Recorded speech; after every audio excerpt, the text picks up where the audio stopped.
তৃণমূল দল চোর, ডাকাত, দুর্নীতিবাজ, তোলাবাজ দল হয়ে গেছে। তাদের নিজেদের মধ্যে হামলার ঘটনা ঘটছে। কোনো সময় মুখ রক্ষার জন্য দু একজনকে গড়িয়ে দিচ্ছে।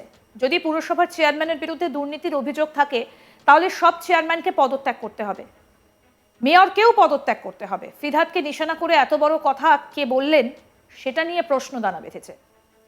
পানিহাটি পুরসভার চেয়ারম্যানকে মুখ্যমন্ত্রীর নির্দেশে রাজ্যের নগর উন্নয়ন মন্ত্রী ফিরহাদ হাকিম ফোন করে নাকি পদত্যাগ করার কথা বলেছেন। হুগলির একটা অনুষ্ঠানে এসে বিজেপির প্রাক্তন সাংসদ দিলীপ ঘোষ এই বিস্ফোরক মন্তব্য করেন। তিনি বলেন যে যদি ঠক বাজতে গা উজাড় হয় তাহলে উজাড় হয়ে যাবে। তৃণমূল দলটা চোর হয়ে ডাকাত, দুর্নীতিবাজ, তোলাবাজ দল হয়ে গেছে।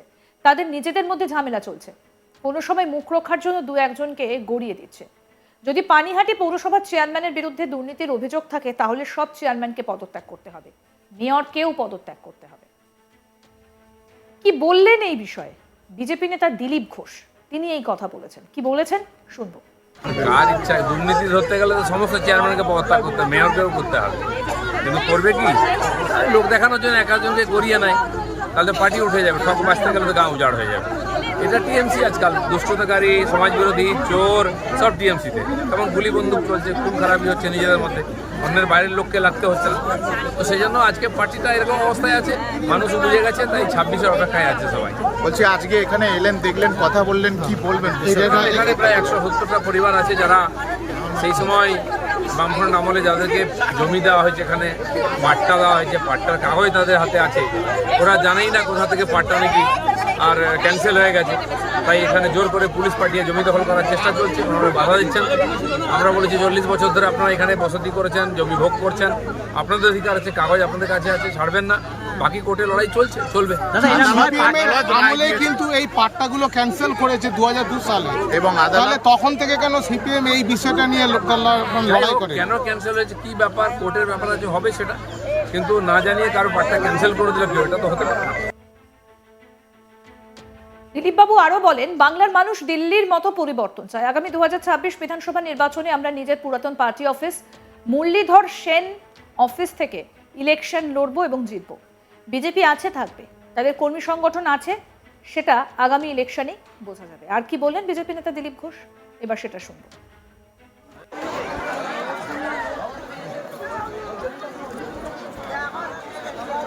ইলেকশন আসছে, দেখবেন বিজেপি আছে, বিজেপির ভোটার, বিজেপির ক্যাডার সবাই আছে, সবাই মিলে লড়াই করবে। পশ্চিমবঙ্গের মানুষ এখানে পরিবর্তন চাইছেন দিল্লির মতো, এখানেও তাই হবে। কলকাতা মুরলীধর যে আপনার যে অফিস, সেই অফিস আবার স্বমহিমায় ফিরে আসছে। অফিস কারণ মুরলীধর সেন লেনের অফিস আমাদের কাছে একটা ঐতিহাসিক স্মৃতি জড়িত। একটা শ্যামাপ্রসাদ মুখার্জি আমাদের স্রষ্টা, যিনি ওখানে বসেছেন, ওখান থেকে জনসংঘ থেকে শুরু হয়েছে পার্টি চলে, এটা এখনও আছে। এটা আমাদের কাছে প্রেরণার জায়গা।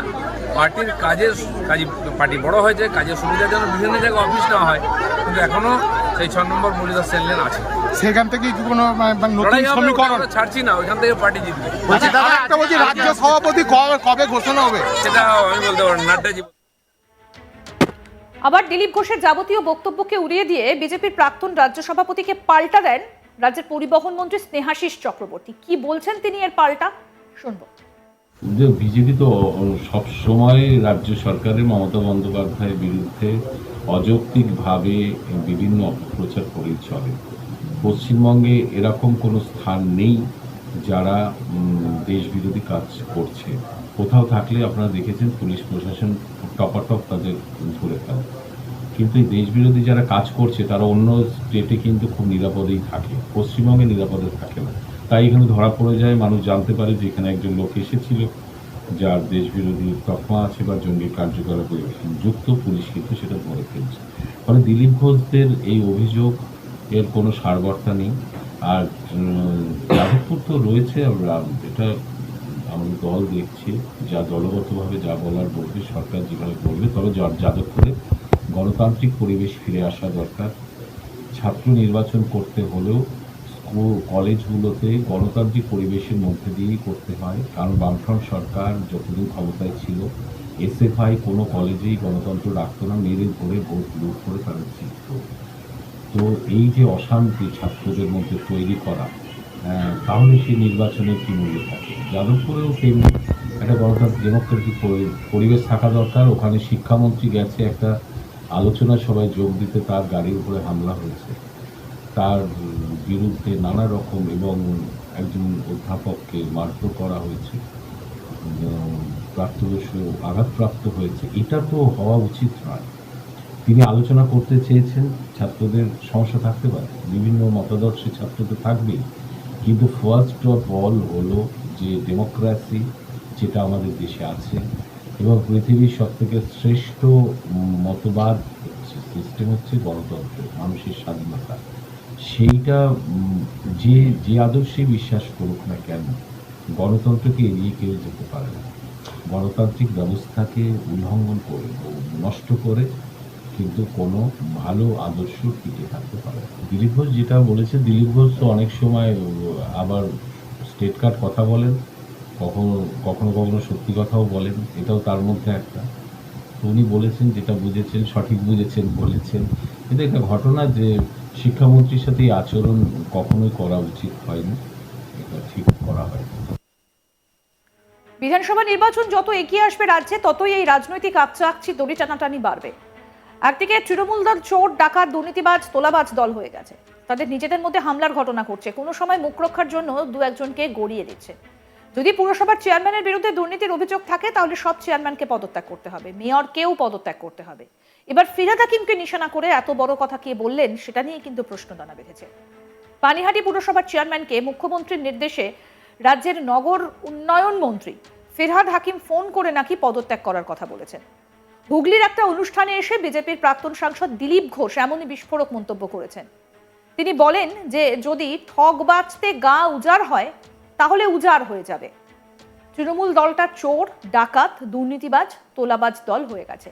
তাদের নিজেদের মধ্যে ঝামেলা চলছে, কোনো সময় মুখ রক্ষার জন্য দু একজনকে গড়িয়ে দিচ্ছে। কি বললেন দিলীপ ঘোষ, আসুন আরেকবার শোনাই। কার ইচ্ছা, দুর্নীতি ধরতে গেলে তো সমস্ত চেয়ারম্যানকে পদত্যাগ করতে হবে, মেয়রকেও করতে হবে, কিন্তু করবে কি? লোক দেখানোর জন্য একজনকে গড়িয়ে নেয়, তাহলে পার্টি উঠে যাবে, ঠক বাঁচতে গেলে তো গা উজাড় হয়ে যাবে। এটা টিএমসি আজকাল, দুষ্টতাকারী, সমাজ বিরোধী, চোর, সব টিএমসিতে। তেমন গুলি বন্দুক চলছে, খুন খারাপি হচ্ছে নিজেদের মধ্যে, অন্যের বাইরের লোককে লাগতে হচ্ছে না। তো সেই জন্য আজকে পার্টিটা এরকম অবস্থায় আছে, মানুষ বুঝে গেছে, তাই 26-এর অপেক্ষায় আছে সবাই। বলছি আজকে এখানে এলেন, দেখলেন, কথা বললেন, কি বলবেন? এখানে প্রায় 170টা পরিবার আছে যারা সেই সময় বামফ্রন্ট আমলে যাদেরকে জমি দেওয়া হয়েছে, এখানে পাট্টা দেওয়া হয়েছে, পাট্টার কাগজ তাদের হাতে আছে, ওরা জানেই না কোথা থেকে পাট্টা নাকি আর ক্যান্সেল হয়ে গেছে। তাই এখানে জোর করে পুলিশ পাঠিয়ে জমি দখল করার চেষ্টা চলছে, ওনারা বাধা দিচ্ছেন। আমরা বলেছি 40 বছর। আরো আপডেট পেতে দেখতে থাকুন আজ তাক বাংলা। সাবস্ক্রাইব করুন, নোটিফিকেশন পেতে বেল বাটন অপশন প্রেস করুন, হোয়াটসঅ্যাপেও ফলো করুন আজ তাক বাংলা।